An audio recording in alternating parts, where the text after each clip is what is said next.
I was often annoyed in my childhood to see a teacher always the butt in Italian comedies, and the title of Magister used to have scarcely a more honorable significance among us Frenchmen. For since I had been given into their tutelage and charge, was it not the least I could do to be jealous of their reputation?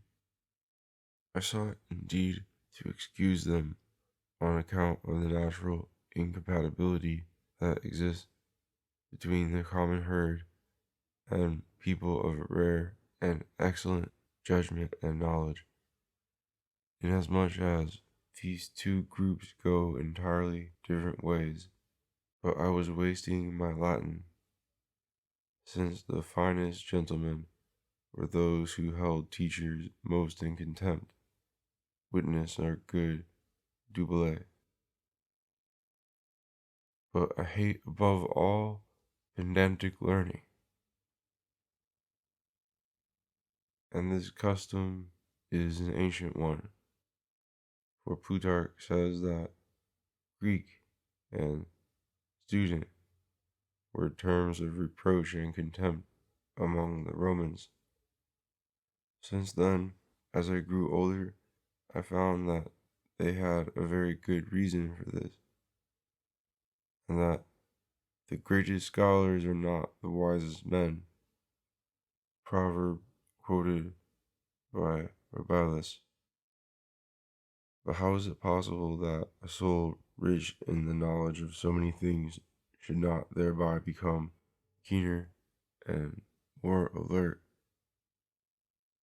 and that a crude and commonplace mind can harbor within itself, without being improved, the reasonings and judgments of the greatest minds that the world has produced?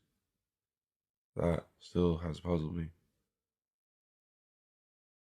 To take in so many other brains, and such great and powerful ones, a young lady, the first of our princesses, said to me, speaking of a certain person, our own must crowd itself down, confine itself, and make itself small, to make room for the others. I should be inclined to say that as plants are stifled with too much moisture, and lamps with too much oil, so too much study and matter stifles the action of the mind, which, being caught and entangled in a great variety of things, may lose the ability to break loose and be kept bent and huddled down by its burden. But it works the other way, for the more our soul is filled, the larger it becomes. And in the examples from olden times, we see as further proof to the contrary that able men in the handling of public matters, great captains, and great counselors in affairs of state, have at the same time been very learned.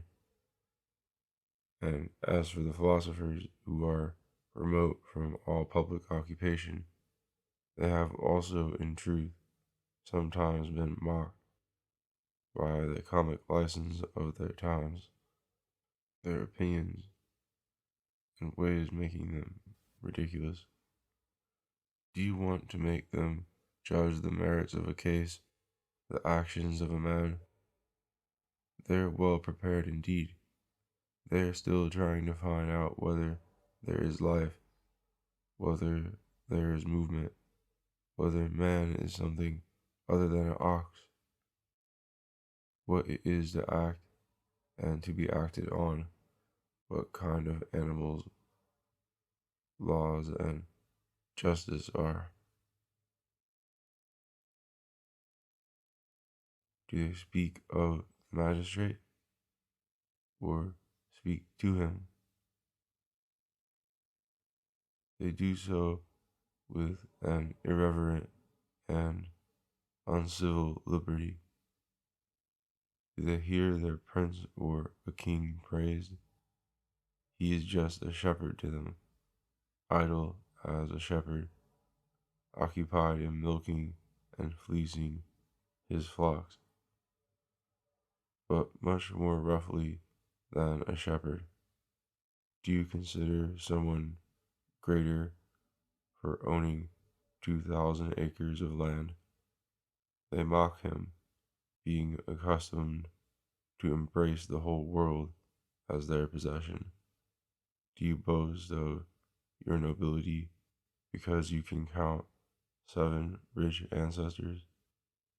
They think little of you as one not conceiving the universal image of nature or how many predecessors each of us has had, rich, poor, kings, servants, Greeks, and barbarians. And though you were the 50th in descent from Hercules, they find you vain to make capital of this gift of fortune. Thus the common herd disdain them as ignorant of the elementary and common things, as presumptuous and insolent.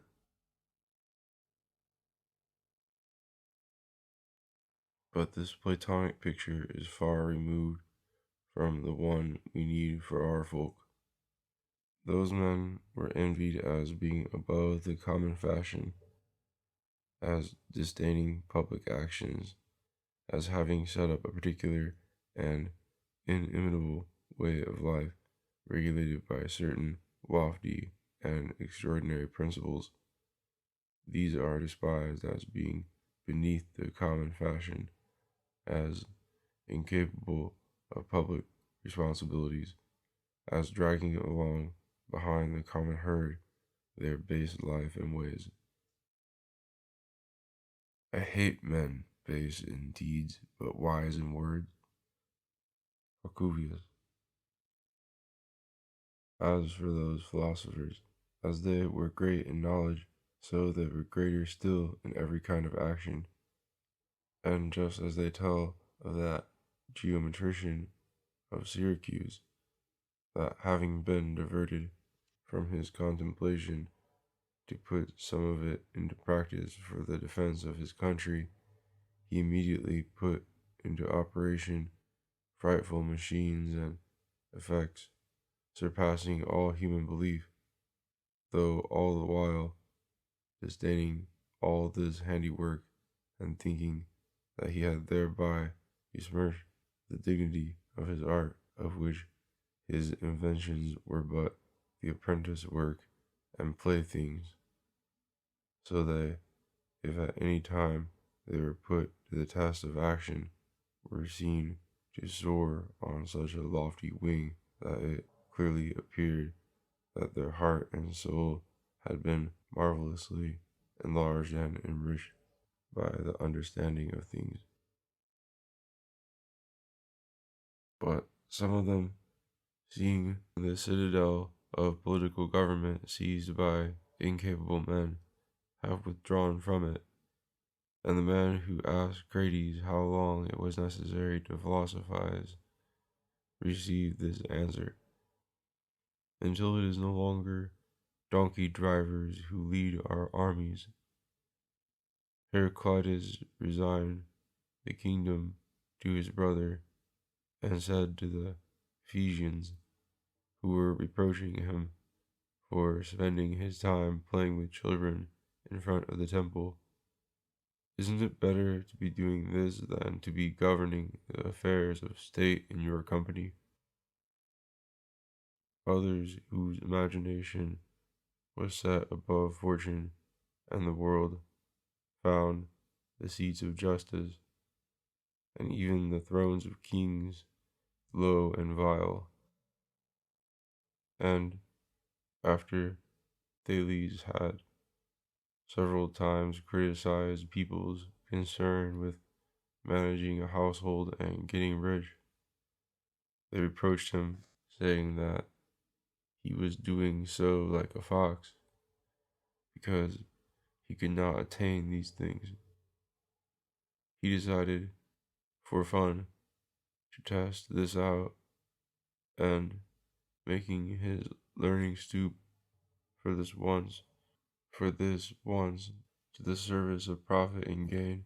He set up a traffic which within a year brought in such riches that hardly in their whole lifetime could the most experienced in that trade make as much. What Aristotle relates of some who call both Thales and Anaxagoras and the likes of them wise but not prudent, because they cared not enough for the more useful things. Aside from the fact that I do not very well digest this distinction of terms, does not serve to excuse the people I have in mind, rather seeing the base and necessitous fortune with which they are content, we would be justified in saying both things, that they are both not wise and not prudent. I leave this first explanation, and think it better to say that this evil comes from the bad way that men of learning have of going at the sciences, and that the way we are instructed, it is no wonder if neither the students nor the masters grow in ability, although they do make themselves more learned. In truth, the care and expense of our fathers aims only at furnishing our heads with knowledge of judgment and virtue. Little news. Exclaim to our people about a passerby, "Oh, what a learned man!" and about another, "Oh, what a good man!" They will not fail to turn their eyes and their respect toward the first. There should be a third exclamation, "Oh, what blockheads!" We are eager to inquire, does he know Greek or Latin? Does he write in verse or in prose? But whether he has become better or wiser, which would be the main thing, that is left out. We should have asked, who is better learned, not who is more learned. We labor only to fill our memory and leave the understanding and the conscience empty, just as birds sometimes go in quest of grain and carry it in their beak without tasting it to give a beakful to their little ones.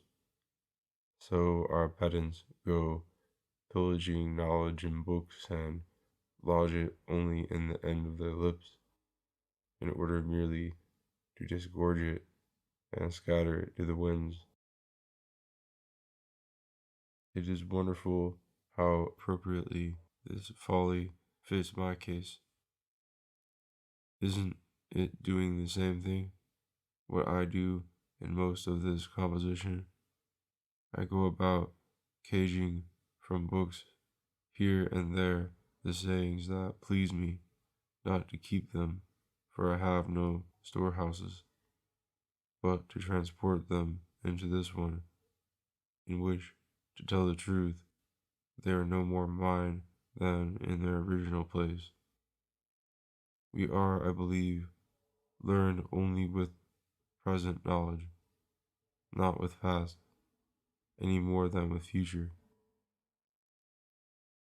But what is worse, their students and their little ones are not nourished and fed with their learning either. It passes from hand to hand for the sole purpose of making a show of it, talking to others and telling stories about it, like chits that have no other value and use than to be counted and thrown away. They have learned to speak among others, not with themselves. Cicero. Not talking, but steering is needed. Seneca. nature to show that there is nothing barbarous in what is under her guidance, often brings forth in the nations least cultivated by art productions of the mind that vie with the most artistic productions. How nice for my purpose is the Gascon proverb. We may blow and blow, but we still have to move our fingers. Taken from a shepherd's song. We know how to say, Cicero says thus, such are the morals of Plato. These are the very words of Aristotle. But what do we say ourselves? What do we judge? What do we do?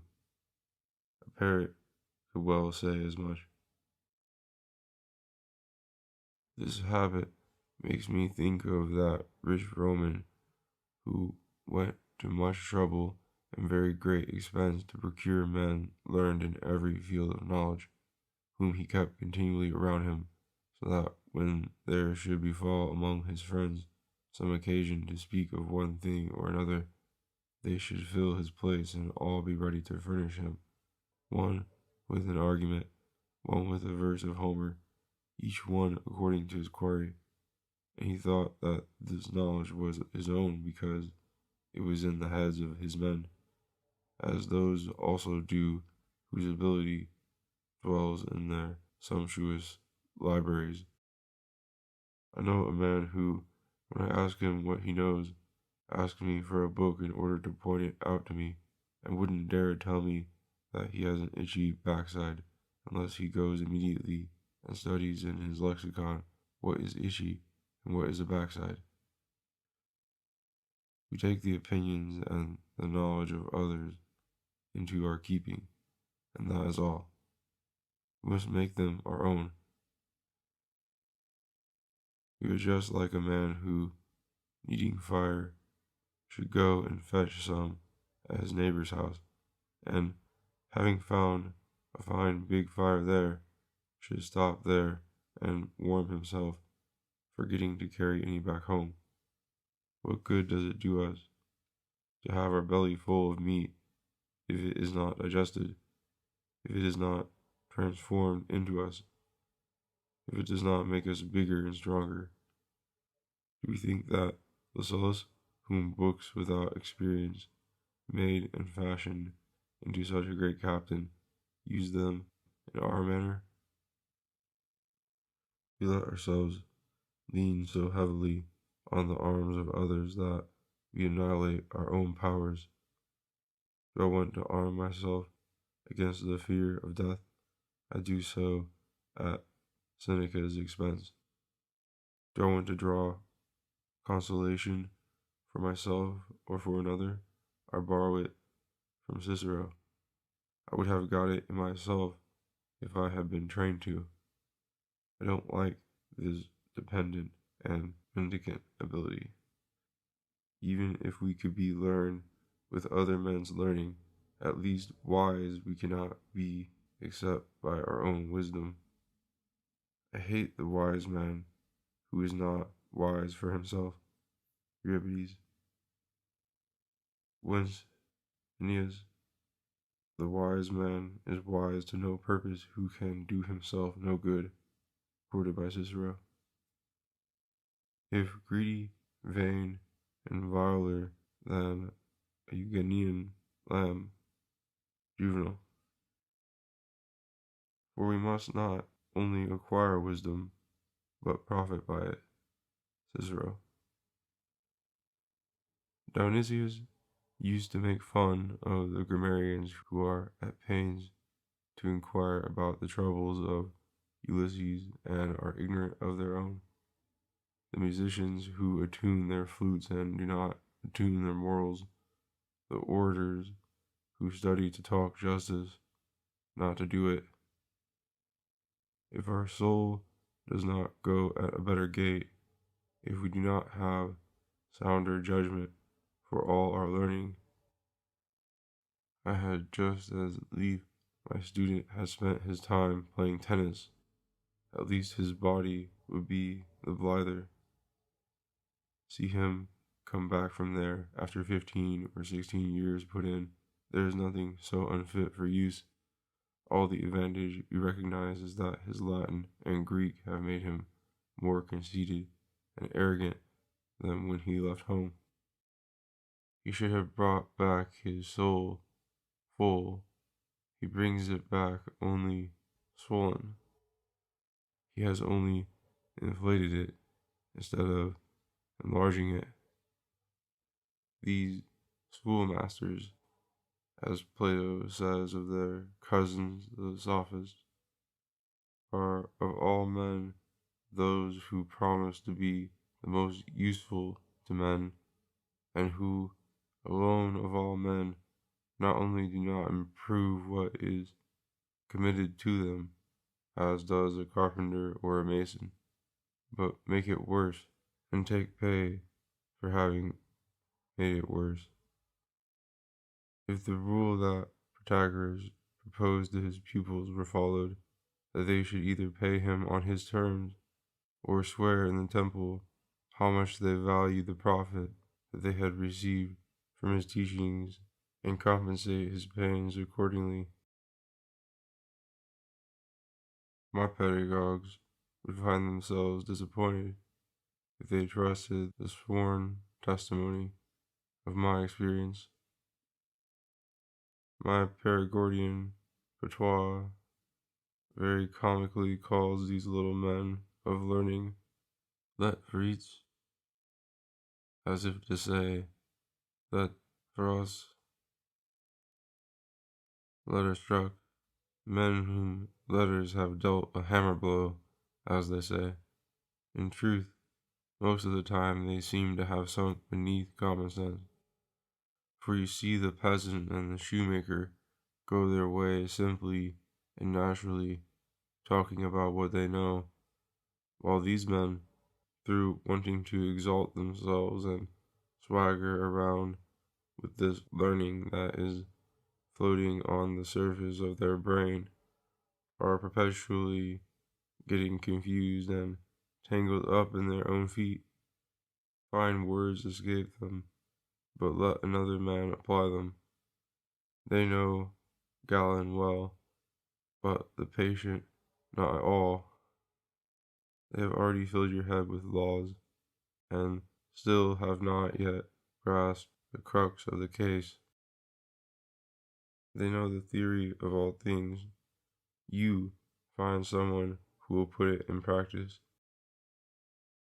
I have seen a friend of mine in my house, when he had to deal with one of these people, invent for fun a jargon of windy nonsense, remarks without sequence, a tissue of borrowed fragments, except that it was often interlarded with words appropriate to their dispute, and thus keep this fool busy all day debating and always thinking he was answering the objections that were made against him.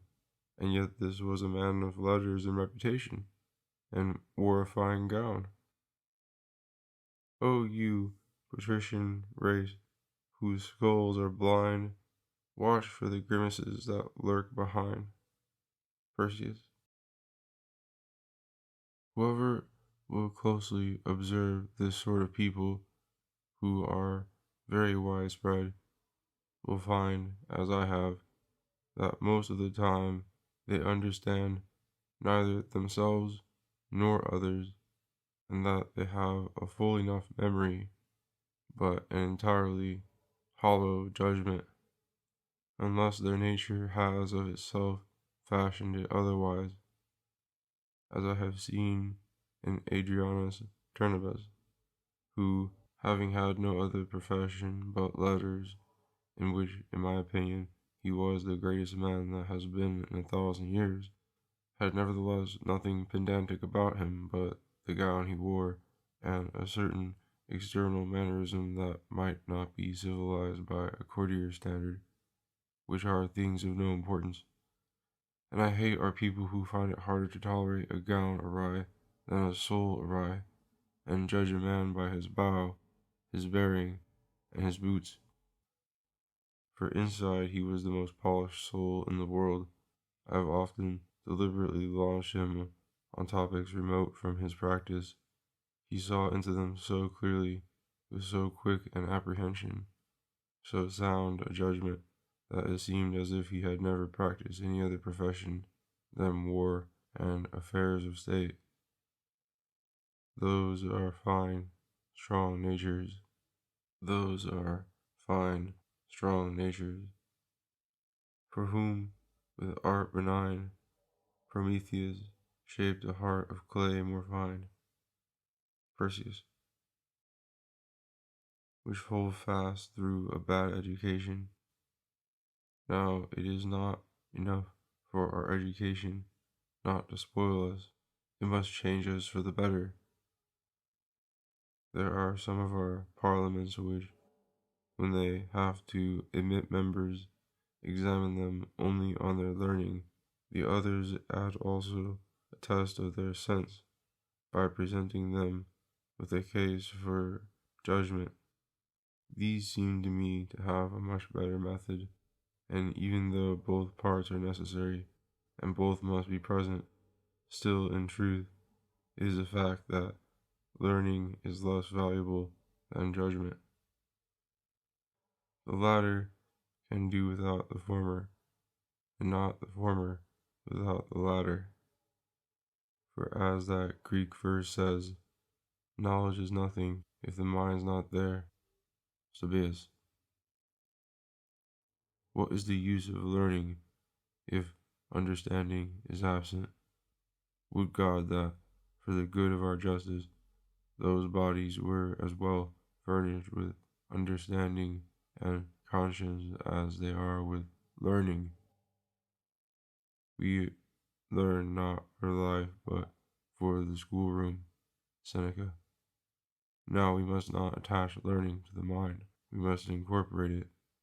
We must not sprinkle, but dye. And if learning does not change the mind and improve its imperfect state, certainly we do much better to let it alone. Learning is a dangerous sword that will hamper and hurt its master if it is in a weak hand that does not know how to use it, so that it were better not to have learned. Cicero. Perhaps this is the reason why neither we nor theology require much learning of women, and why Francis, Duke of Brittany, son of John V, when they were talking to him about his marriage with Isabel, a princess of Scotland, and told him that she had been brought up simply and without any instruction in letters, replied that he loved her the better for it, and that a woman was learned enough when she knew how to distinguish between her husband's shirt and his doublet.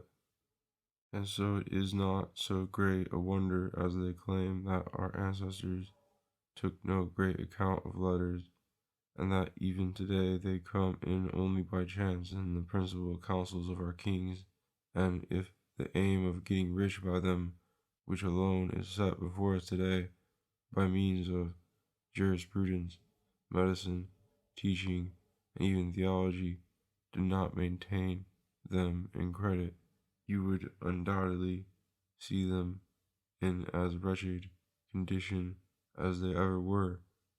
And what loss would that be if they teach us neither to think well nor to do well? Now that the learned have appeared, good men are wanting. Seneca.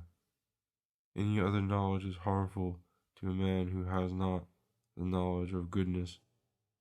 But perhaps the reason that I was just looking for comes also from this, that our studies in France have almost no other aim but profit, except for those whom nature brought into the world for offices more noble than lucrative, and who devote themselves to letters for such a short time, withdrawing, before they have acquired a taste for them, to a profession that has nothing in common with books. Hence, there ordinarily remain none to involve themselves completely in study, but people of humble means who seek a living in it, and the souls of those people being both by nature and by home upbringing and example of the basis alloy, bring forth false fruits of learning. For learning is not there to give light to the soul that has none, or to make a blind man see. Her business is not to furnish him with sight, but to direct the sight he has, to regulate its steps, provided it has straight and capable feet and legs of its own. Knowledge is a good drug, but no drug is strong enough to preserve itself without alteration and corruption, according to the taint of the vessel that contains it. A given man sees clear but not straight, and consequently the good and does not follow it, and sees knowledge and does not use it. The principal ordinance of Plato in his Republic is to give his citizens their jobs according to their nature. Nature can do all and does all. Cripples are ill suited to bodily exercises, and crippled souls to mental exercises. Bastard and vulgar souls are unworthy of philosophy. When we see a man ill shod, we say it is no wonder if he is a shoemaker. Likewise, it seems that experience often shows us a doctor worse doctored, a theologian less reformed, a scholar less competent than anyone else. Aristo of Chios had reason to say long ago that philosophers harm their listeners, inasmuch as most souls are not fit to profit by such instruction, which, if it does not work for good, works for evil. Debauchees came out of the school of Aristippus, bores from that of Zeno, Cicero. In that fine education that Xenophon attributes to the Persians, you find that they taught their children virtue as other nations do letters. Plato says that the eldest son in their royal succession was brought up as follows. After his birth, he was given over not to women, but to eunuchs of the highest authority with their kings because of their virtue. These took charge of making his body fair and healthy, and after 7 years trained him to ride a horse and to go hunting. When he had reached 14, they put him in the hands of 4 men, the wisest, the most just, the most temperate, and the most valiant in the nation. The first taught him religion, the second to be always truthful, the third to make him master of his appetites, the fourth to fear nothing. It is a thing worthy of very great consideration in that excellent form of government of Lycurgus, one in truth prodigious in its perfection, that despite the emphasis on the education of children as the state's principal responsibility, and that in the very seat of the Muses there is so little mention made of learning, as if those high-souled youths, disdaining any other yoke than that of virtue, had to be furnished merely with masters of valor, wisdom, and justice, instead of with our masters of knowledge. An example that Plato followed in his laws.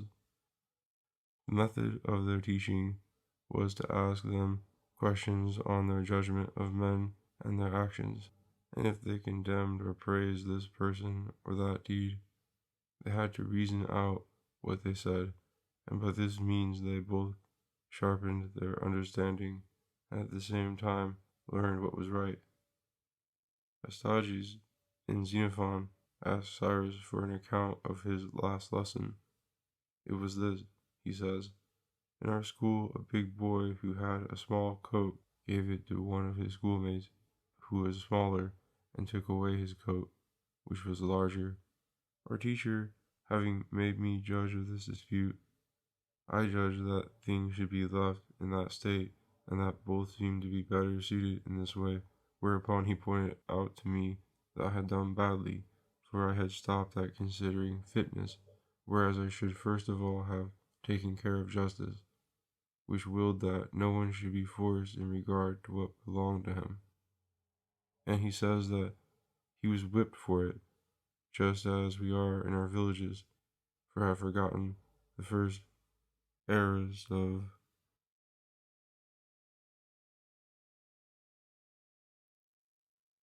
my schoolmaster would make me a fine harangue in genere demonstrativo before he would persuade me that his school is worth that one. They wanted to take a shortcut, and since it is a fact that learning, even when it is taken most directly, can only teach us about wisdom, integrity, and resolution, they wanted to put their children from the first in contact with deeds and instruct them not by hearsay, but by the test of action, forming and molding them in a living way, not only by precepts and words, but principally by examples and works, so that learning might be not merely a knowledge in their soul, but its character and habit, not an acquisition, but a natural possession. In this connection, someone asked Agesilaus what he thought children should learn, what they should do when they are men. He replied, "It is no wonder if such an education has produced such admirable results." They used to go, it is said, to the other cities of Greece to look for rhetoricians, painters, and musicians, but to Lacedaemonian for legislators, magistrates, and army generals. At Athens they learned to speak well, here to do well, there to disentangle themselves from a sophistical argument and to overthrow the imposture of words piteously interlaced, here to disentangle themselves from the lures of sensual pleasure, and with great courage to overthrow the threats of fortune and death. Those men busied themselves with words, these with things. There it was a continual exercise of the tongue, here a continual exercise of the soul. Wherefore it is not strange if, when Antipater demanded of them 50 children for hostages, they answered, quite contrary to what we should do, that they would rather give up twice as many grown men. So important did they consider the loss of the country's education. When Agesilaus invites Xenophon to send his children to be brought up in Sparta, it is not to learn rhetoric or dialectic there, but to learn, as he says, the finest science there is, namely, the science of obeying and commanding. It is very amusing to see Socrates, after his manner, making fun of Hippias, who tells him how he earned a good sum of money teaching school, especially in certain little towns in Sicily, and that at Sparta he didn't earn a cent, by saying they are idiots, who don't know how to measure or count, and who set no store by either grammar or rhythm, busying themselves merely with knowing the succession of kings, the founding and decadence of states, and such a jumble of tales. And at the end of all this, Socrates, making Hippias admit step by step the excellence of their form of public government, the happiness and virtue of their life, leaves it to him to guess the conclusion that his own arts are useless. Examples teach us, both in that martial government and in all others like it, that the pursuit of knowledge makes men's hearts soft and effeminate more than it makes them strong and warlike. The strongest state that we see in the world at present is that of the Turks, a people equally trained to esteem arms and despise letters. I consider Rome more valiant before she was learned. The most warlike nations in our day are the most crude and ignorant. The Scythians, the Parthians, Tamerlane serve as a proof of this. When the Goths ravaged Greece, what saved all the libraries from being set afire was that one of the invaders spread the opinion that this item might well be left intact to the enemy to divert them from military exercises and keep them busy in sedentary and idle occupations. When our King Charles XIII, without drawing his sword from its scabbard, saw himself master of the kingdom of Naples and a good part of Tuscany, the noblemen in his suite attributed the unhoped for ease of this conquest to the fact that the princes and nobles of Italy were more involved in making themselves ingenious and learned than vigorous and warlike.